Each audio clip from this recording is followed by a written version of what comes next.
Thank you all so much for being here today. For those of you who don't know me, my name is Mr. Benjamin Vincent. I am our History and Theology Department Chair, and I teach our Ancient World History classes, which is all freshmen. So that's a lot of fun. I get to be one of the few teachers who teaches every incoming freshman, gets to know all of them. It's a lot of fun. And as I start speaking today, you're probably going to be shocked at the fact that this is freshman content, but it is. This is actually what we teach to our freshmen, and I love that about Pacifica, that we start chronologically and that's how we roll as a school. So since the whole point of tonight is for you to get the Pacifica experience and kind of see what it's like in the classroom for your kids, I thought it would actually be great if we started off with our weekly prayer together. So at Pacifica, we have a weekly prayer each week, actually put together by David Woods, whom you saw earlier. And each week it's different, and we pray it together at the beginning of class. Some classes do it once a week. I do it at the beginning of all my classes. So I figured we could start with this together. So if you're close enough to read it, if you would read this with me. Father, sometimes praying feels like lighting a candle in the dark, a small, awkward thing struggling against our own distractedness and the enormous problems in our world. Yet you have promised that your light will not be overcome by the darkness. Give us light to see, Lord.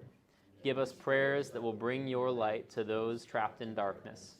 And as we pray, show us the path of obedience, one candle at a time, just enough to trust or act or wait. In Jesus' name, amen. Amen. Thank you, guys. Well, I'm so excited to be speaking with you all tonight. If you saw the description, you might know the general concept of what we're here to do today, and that is to do some comparative mythology. In other words, we're going to be looking at two different super old stories and talking about why they matter. But in our case, what's going to be interesting is that one of those super old stories might be familiar because it's Genesis. It's part of the creation account that is core to the Christian and Judeo-Christian tradition. And the other one is probably completely alien to you. Hopefully you got a handout as you came in, and that one will most likely be less familiar. But they're actually in many ways contemporary, and we're going to be talking about both of them. But before we can talk about either of them, we're going to talk about a completely different piece of literature, which is this book here. So in the summer before freshman year, the summer reading for all of our incoming students for history is this book, Out of the Silent Planet, which is a C.S. Lewis book, and it is science fiction, and it's about a guy who goes to Mars. And every time I've taught this, the freshmen are super confused about why they read a book about space to start ancient world history. And they show up on the first day of school, and they're like, was that the right book? Did I read the right book? Did I read the wrong book? They're a little panicked about it, and that's very fair. It is a little odd that we start off with sci-fi to start exploring ancient world history, but there's a reason for that. And that reason is generally revolving around the fact that the experience of the main character in Out of the Silent Planet is the experience of a person who is seeing what it is to be human from the outside. He gets the unique experience of going to a place that is not Earth and living among people who are sentient, rational beings like humans, but which are not humans, and which are fundamentally different from humans in some key ways, and he spends enough time living among them that he's able to get the very unique experience of looking back on humans and saying, those guys are weird. And that's a really key component of the book, and there's this part of the book on page 77 in my translation, or in my copy of C.S. Lewis's Out of the Silent Planet, that hopefully in our discussion the students will stumble across. So far they eventually stumble across this in our discussion, and they realize why I made them read it. And I just want to read this little chunk for you because it'll help explain what we're doing.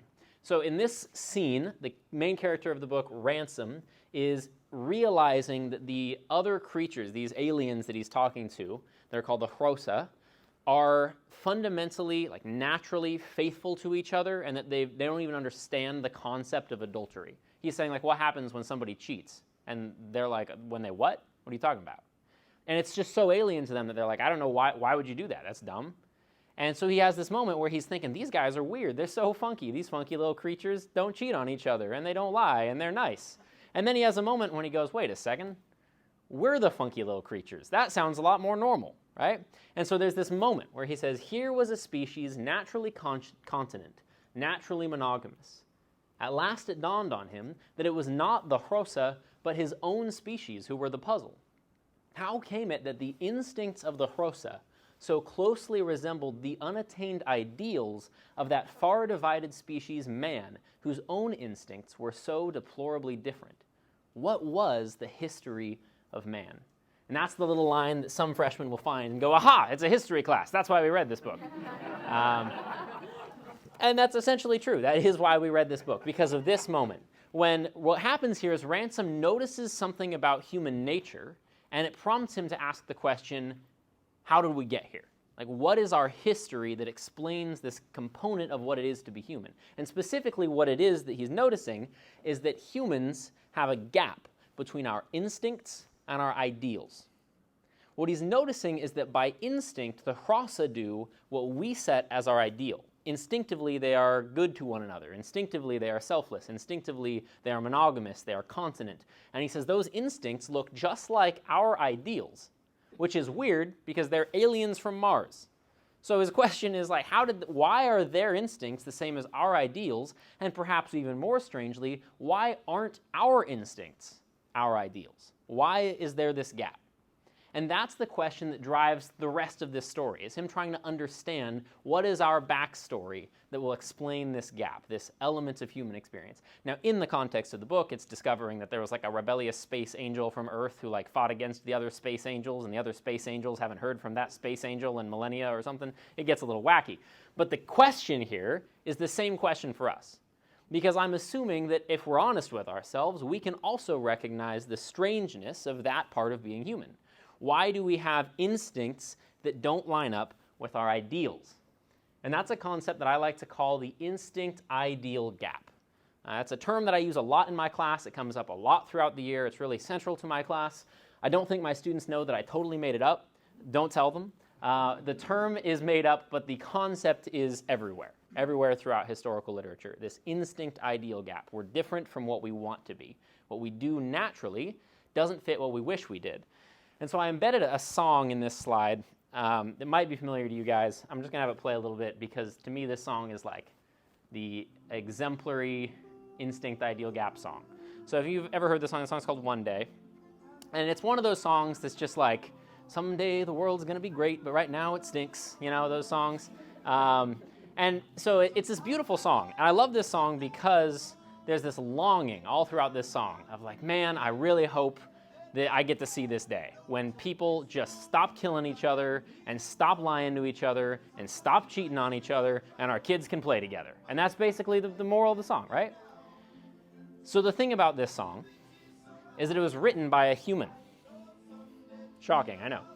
But he has this, I've been waiting for, I've been praying for the people to say that we don't want to fight no more, there'll be no more wars, our children will play. So that's the ideal, right? Like that's written by a human person. The problem is that human people are also the ones doing the wars, right? Like that's also the human people. Human people are also the ones lying and cheating and stealing and killing. And those same people have those same ideals. I'm willing to bet that there are people who have killed people who sing that song. And that tension is real, right? We're like, I wish that this wasn't the way I am, but it is. So the framing for this whole conversation today is basically this, that the instinct-ideal gap should feel really weird to us. We shouldn't take that for granted. Why do we have a gap? And as we explore two different creation accounts, that's the question that I want to guide us, which is, how did we end up like this? Ransom's question, what is the history of man? And if we can answer that question, it'll help us to understand how our story of origins shapes our anthropology, or the way we think about what a human is, right? So I put this definition in the middle. This is another one I made up. This is the Benjamin Vincent Standardized Dictionary.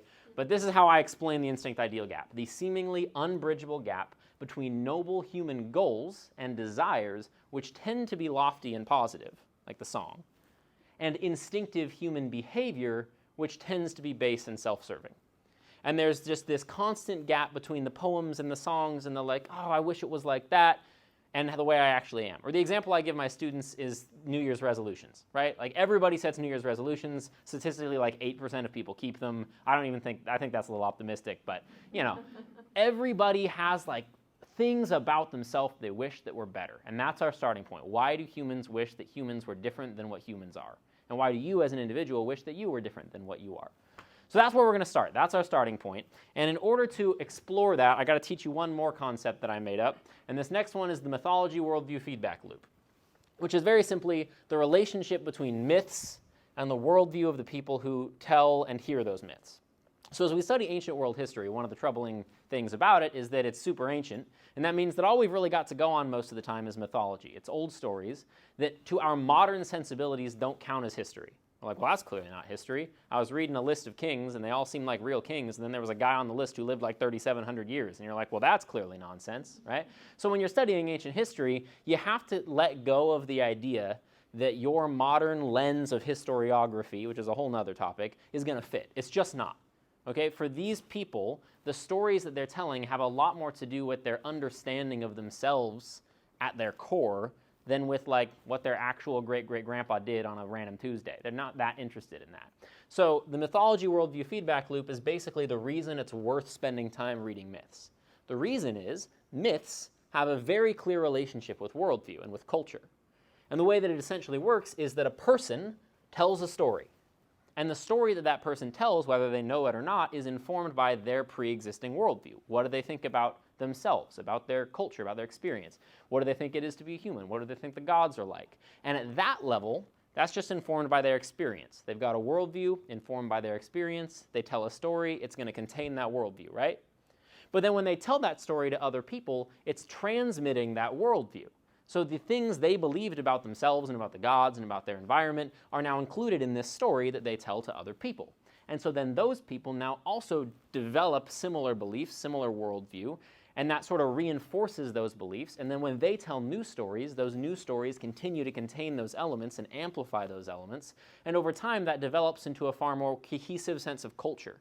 Right? Like everybody who lives with these stories and these values and these ideas has some sense of shared anthropology, shared philosophy of what it is to be a person because of the stories. It's not like they've gone to lectures. They've just heard stories that have embedded in them worldview.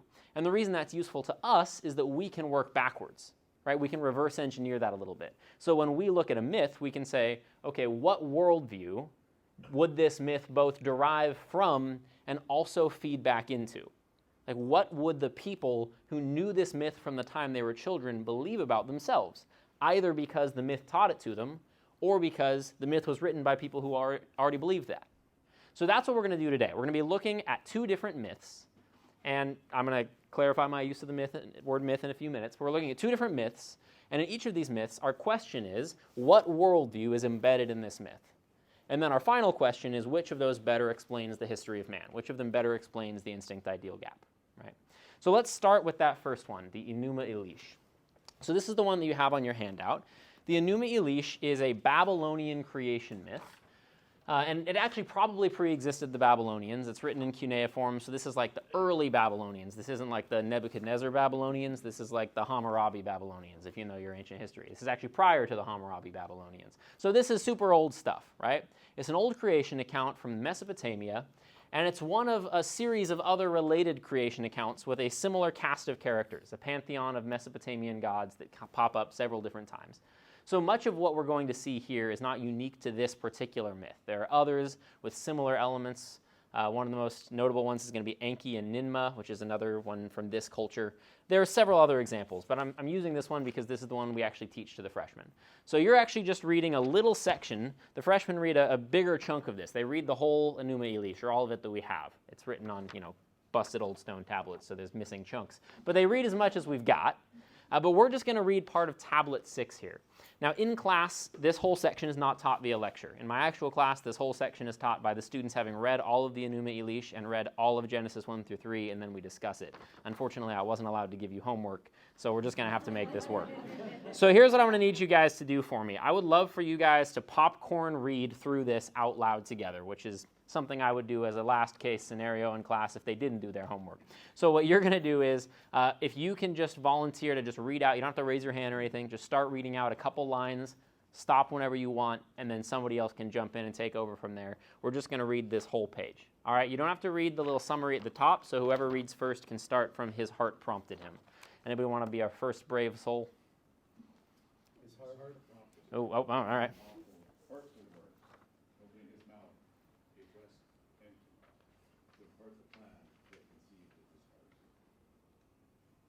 I will take blood and fashion bone. I will establish a savage man. A savage man shall be his name. Truly savage man I will create. He shall be charged with the service of the gods, that they might be at ease. The ways of the gods I will artfully alter. Who was it that contrived the uprising, and made Tiamat rebel and join battle? Let him he handed over who contrived the uprising. His guilt I will make him bear. You shall dwell in peace.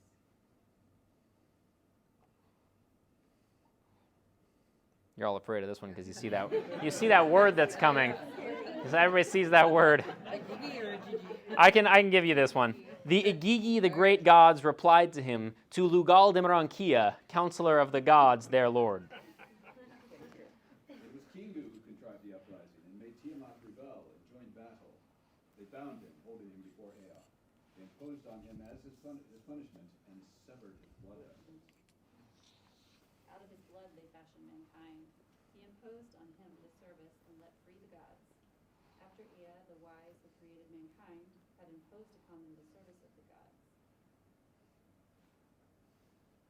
That work was beyond comprehension. As artfully planned as Marduk, did Enki create it? Marduk, the king of the gods, divided all the great gods. Whatever. Fair enough. All right, thank you guys. Thanks for humoring me on that. Yeah, bravo. Yeah, so obviously there's a lot of backstory here you guys are missing. The basic premise of the overall story is that there were two original gods, like a salty sea god and a fresh sea god, and they had a bunch of kids. And as is often the case in stories about old gods, the old gods decided they didn't like their kids because they were loud and annoying, and the young kids found out about that and murdered their parents. It's a surprisingly common theme in ancient mythology. And so what happens is the old, salty sea goddess Tiamat gets mad. She's the goddess of chaos, and so she creates an army of monsters and puts her new husband, who's also her son Kingu, in charge of that army. And he, leads the army into battle against Marduk, who is the king of the Babylonian pantheon. And originally, we think, in earlier versions of the Enuma Elish, it wasn't even Marduk. It was, a different god. But then the Babylonians, shoehorned their guy in there. And they were like, it was actually Marduk. You might have heard differently, but you were wrong. So Marduk defeats Tiamat, and then in the aftermath of the battle, when they've defeated Tiamat and created the world out of her corpse, all the gods get together, and they're like, well, this is great and all, but I don't like doing work. Now we've created a world, and somebody's got to, work it, and I don't want to do it. Do you want to do it? And they're like, I don't want to do it.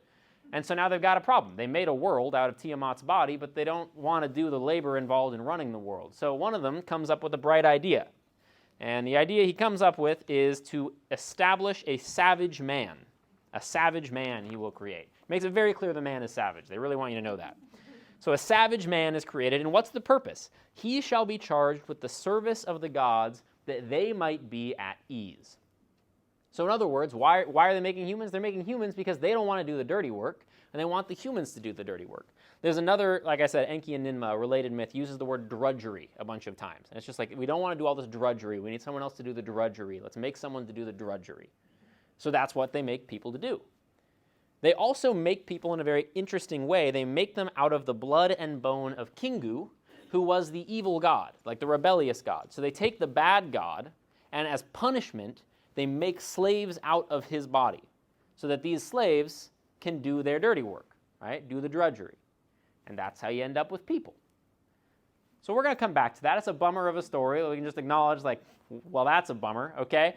We're going to move on to another story, but we're going to come back to the implications of this in a moment. So just hold that story in your mind, because we're going to compare that account with the Babylonian perception of human nature. We're going to talk about their anthropology later, how did Babylonians treat people? And we're going to compare those. But we also need to look at another story, and that other story is hopefully a bit more familiar to you, and that's Genesis 1 through 3. Now, I want to clarify. I'm often going to use the term myth when I'm referring to both of these stories, and I'm doing so in the tradition of referring to Scripture as what's called the true myth. Lewis has an essay on that I think is really good. But the basic premise is that the definition of myth, and this is something I hammer into my students' heads repeatedly, the definition of myth has nothing to do with whether it's true or false. That's not part of the definition of myth. I always ask first day of class, what's a myth? And they always say, it's a story that's not true. That's not what a myth is. The Merriam-Webster definition of a myth is a usually traditional story of ostensibly historical origins or of ostensibly historical events that serves to unfold part of the worldview of a people. And there's three key components there. It's ostensibly historical, so it presents itself like history. Whether or not it is up to debate, but it presents itself like history. It's usually traditional, it's handed down by a group of people, and it unfolds their worldview. And if anything is usually handed down from generation to generation, treats itself as historical, and it unfolds worldview, it's the Bible, right? So fundamentally, it is true to describe the Old Testament as a myth. That doesn't mean that it's not true. I'm a Christian and a pastor. I obviously think it's true, or I don't know what I'm doing here, but I'm still going to call it a myth for the purposes of comparative mythology, right? So Genesis 1 through 3, since traditional dating of Genesis places it at around 1400 BC in the aftermath of the Exodus, that's a whole can of worms. But if we're going to go by the traditional dating, which I prefer to do, we'd put it around 1400 BC. It's very reasonable to view it against the backdrop of contemporary creation myths like Enuma Elish. In other words, the cultural context of Genesis was Enuma Elish. And that's also an important thing to recognize when you're reading Genesis, right? When you're reading this story, it's not being put over and against Sam Harris. It's being put over and against this. And the intention of the Genesis account is essentially God clarifying to his people how things went down, why he created them, how he created them, what they are, against this backdrop and this context of the Enuma Elish. So the question is, how does the story of human origins in Genesis produce a different cultural anthropology among the Hebrews than the account in Enuma Elish produces among the Babylonians? Well, we're not going to do a popcorn reading of 3 chapters of Genesis right now, because I don't have time for that, but just hitting the main points. The first mention of the creation of humans in Genesis is Genesis 1, 26 and 27, when God says he's going to create man and woman in his own image, right? So he's creating them in his image. That's his initial comment about them. And he's creating them to live in a world that wasn't created by war or theomachy, a war between the gods, which is how the world was created in the Babylonian story. He's bringing them into a world that he just made because he wanted to. Right? The beginning of Genesis is just, in the beginning, God created the heavens and the earth. There's no conflict. There's nobody arguing with him about that. He just makes it. And he makes it and he calls it good every step of the way. Everything that he organizes and puts together in beautiful harmony is called good. And when he finishes all of that, he then crowns it with, I will create man and woman in my own image. If you then go to chapter 2 of Genesis, I love the way that Genesis chapter 2 starts out with the story of human creation. The very first line of the story of human creation in Genesis 2 is, when there was no bush of the field yet, and no shrub, because God had not caused it to rain, and there was no man to work the ground. So Genesis 2 starts by telling you what the problem is. The problem is, there's like the earth is just empty, and there's nobody to take care of it. We need somebody to take care of it. And so then you get into Genesis 2, and God creates man from the dust and breathes into him the breath of life. And then when he cannot find an Ezer, a helper fit for him, and I'd go into a whole thing about that with my class, but I'm not going to do that right now, but when he cannot find a helper fit for him, he then creates Eve from the man so that they are made of the same substance, fundamentally equal, standing face to face. He makes Eve from the side of the man, not from another clump of dust, but from him, so that they're fundamentally equal. And then he says of both of them that their responsibility is to be fruitful, multiply, fill the earth, and subdue it, and have dominion over the fish of the sea, the birds of the air, every creeping thing that creeps on the ground. So the basic outline of the story is God makes the world because he wants to. He wants to create humans. He wants to make them in his image. He makes them both because he wants them to rule over and care for the earth. He makes them out of the earth so they can care for the earth, and then he breathes into them the breath of life. And he gives them a commission, a job to do, and that job is to have dominion over the creation that he just put them in. So that's a very different story, obviously, right? And there are a lot of ways in which you can probably put the pieces together and already see why it matters that it's a different kind of story, but I'm going to spell it out for you a little bit, because we have to talk about what actually comes of these two people groups, right? So if you look at the Babylonians have a few key beliefs about what humans are and their anthropology that are clearly rooted in and reinforced by the story of Enuma Elish, among others, including humans are slaves to the gods. So for one thing, that means that the relationship between gods and humans is already just fraught. It's not going to be good to begin with. Humans know they were made to do the drudgery of the gods that they didn't want to do. But it also means that slavery is endemic to the nature of reality. Like, that just is the way the world is. There's slaves. Like, all people are slaves. So slavery is fundamentally natural, and all humans are fundamentally slaves. Hierarchy is natural, with Babylonians at the top. We didn't read this part of the Enuma Elish, but there's like a whole section where it's just Marduk talking about how he made Babylon to be the great place where the great people are, and everybody should wish they were Babylonian, but they're not, and that sucks, right? So hierarchy is built into the nature of the world, and the gods who won the battle have chosen their favorites and said, it's these guys, I like these guys, I'm going to build my house here, these are the ones that I like. So that obviously gives them an allowed sense of superiority. The Babylonians can justifiably say, we are better and more important than all of you because our God won the war and he likes us the most.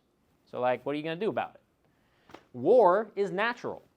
So there's no reason to be like a pacifist. Like there's no such thing as peace. The world was created by war.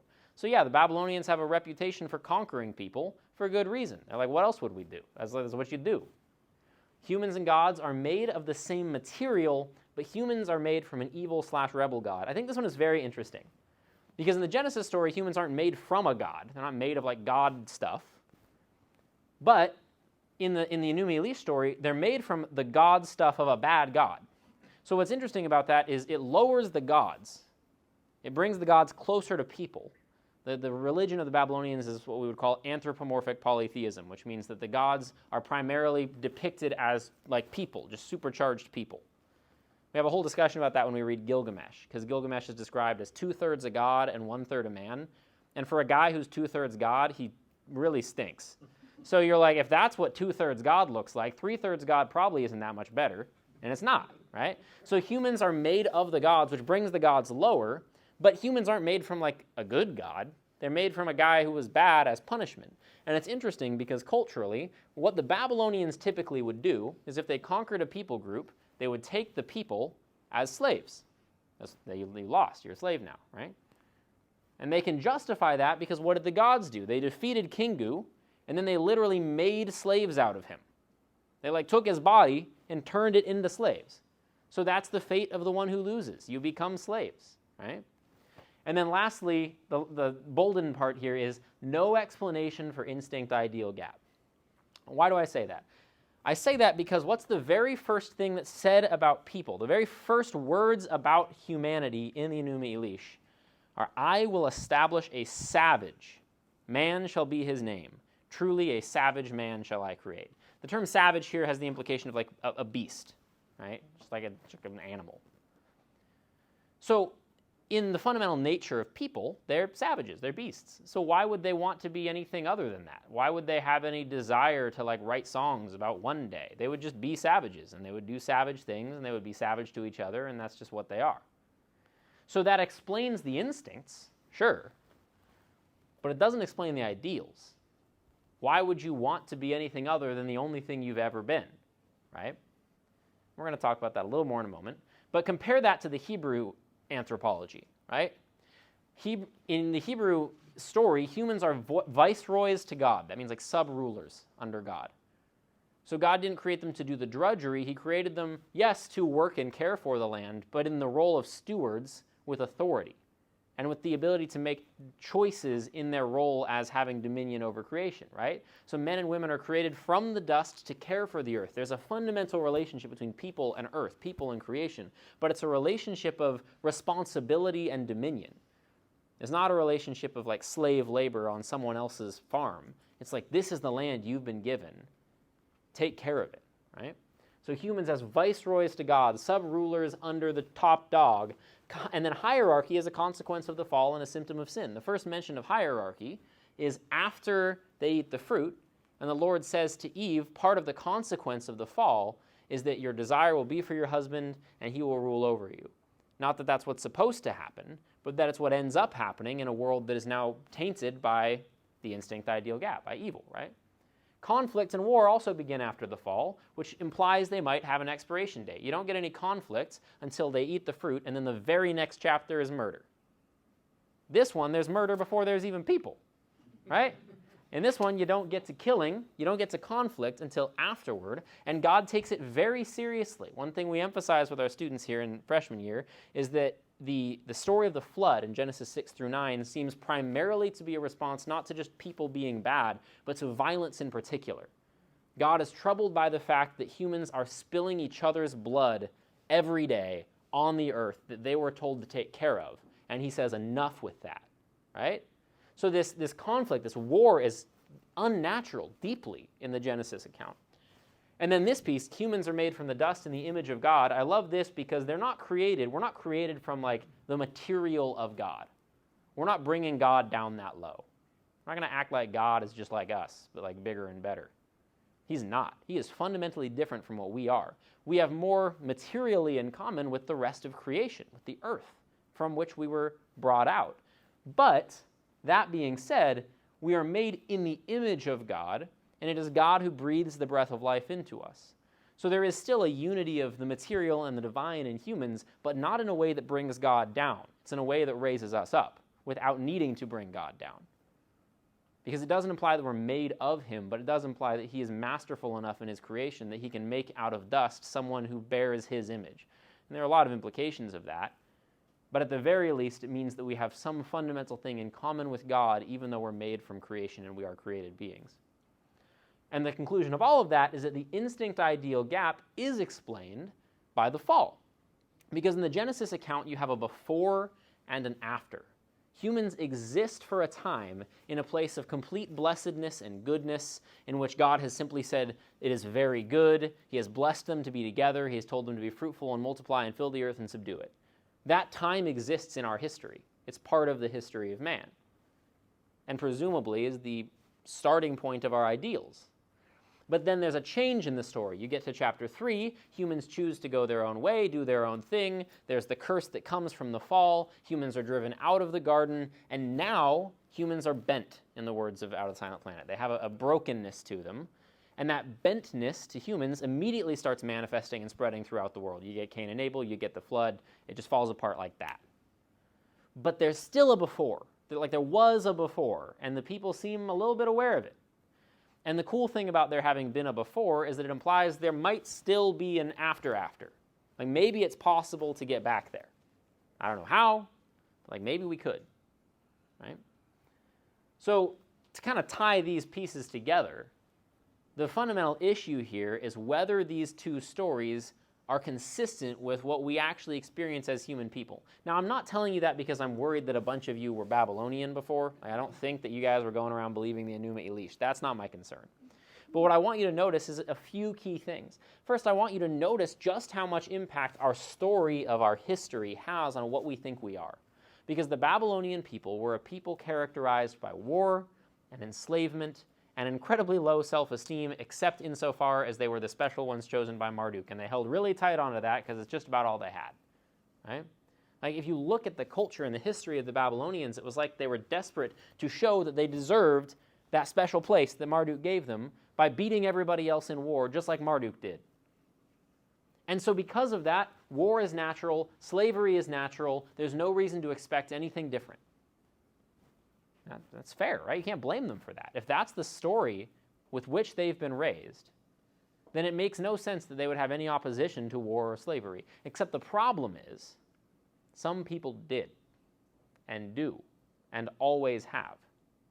And that's where it becomes not just a matter of comparative cultures, but of what is actually consistent with human experience. Because I am not going to believe, I know I wasn't there, I got no Peabody and Sherman machine, but I know, I will tell you with absolute confidence that when mothers of Babylonian soldiers saw their sons die for no flippin' reason, they felt like there was something wrong with that, right? Like, I'm so sure of that. I could not be more sure of the fact that the Babylonians still experienced the instinct-ideal gap, but their story couldn't account for it. So what they did, they did their best to be consistent with what they thought they believed, but it probably felt pretty weird at times. Not all the time. It's easy to convince yourself of something if you really try hard enough. But I think that the people still were probably aware that it didn't feel right sometimes, because that's what humans are. Which simultaneously helps us as we look back over history to have sympathy and understanding for those who did things that in our eyes seem so clearly and obviously wrong, or so clearly and obviously counter to what we know to be right, because of their cultural environment. We need to have grace and forgive those people. But we also know that doesn't mean that there was no way for them to feel what was weird about that. And by contrast, you look at the Hebrews, it's not like the Hebrew culture was kumbaya all the time. Have you read the rest of the Old Testament? It's messy. But the whole time, they did know and feel that there was an alternative. The history of the people of Israel is a history of people trying to reset like 1,000 times. They keep trying to turn it off and turn it back on again and get this thing working again because they know that that could happen because it used to be that way. And so there is an accounting for the instinct-ideal gap. So yeah, they often went to war, and they often did bad things with slaves, and they often had hierarchical issues, but they also perceived those things as unnatural. And their story confirmed that. And they could look to that story and go, yeah, you're right, we're not supposed to do that. So it's not just that the law said that every 7 years you had to release your bondservants, it's also that they could just feel that bondservantry wasn't really supposed to happen. It wasn't just that they were supposed to not kill each other. It was that killing in general is unnatural. And that's a key characteristic of this mythology thing, is what's natural versus what's unnatural. For the Babylonians, everything evil is natural. Everything cruel and base, everything we hate about ourselves is just being human. It's just natural. And if it's natural, then there's nothing wrong with it, and we can't do anything about it. But if everything that we dislike about ourselves is in fact unnatural, then not only does that explain our perception of the gap, but it also gives us a hope that we could do something about it, or at least that somebody could do something about it. It's apparently not as easy as just know that there's a problem and then wake up and be better tomorrow. And that's also important. It's not like you're all going to go home and be like, well, tomorrow I shall be a perfect person.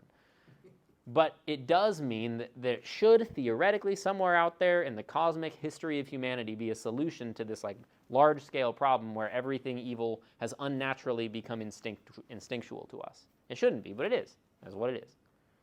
Now, obviously, I'm also a pastor, so I could start preaching here, but I'm going to stop and give us a few minutes for questions.